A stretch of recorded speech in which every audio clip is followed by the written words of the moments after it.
U.S. withdrawal from the UN Human Rights Council comes after the organization voted last month to investigate the deaths of Gaza protesters by Israeli forces. It also comes amid growing criticism of the new U.S. policy of separating illegal immigrant parents from their children at the U.S. border with Mexico.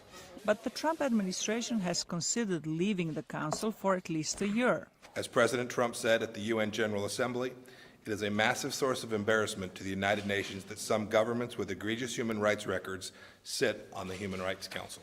While not addressing the administration's policy on migrants, Pompeo said the United States will not be lectured by organizations whose members include human rights offenders such as China, Cuba, and Venezuela.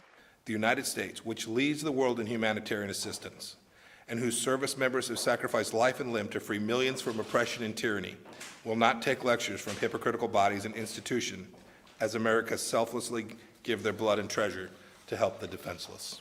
Haley accused the council of what she called chronic bias against Israel. Earlier this year, as it has in previous years, the Human Rights Council passed 5 resolutions against Israel, more than the number passed against North Korea, Iran, and Syria combined.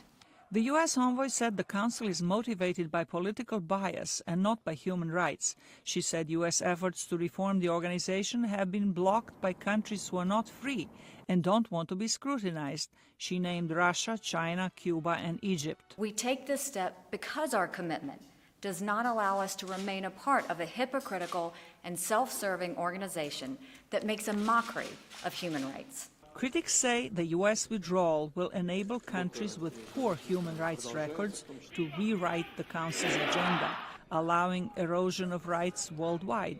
Haley and Pompeo said the United States will continue to lead on human rights from outside the UN organization. Zlatica Hoke, VOA News, Washington.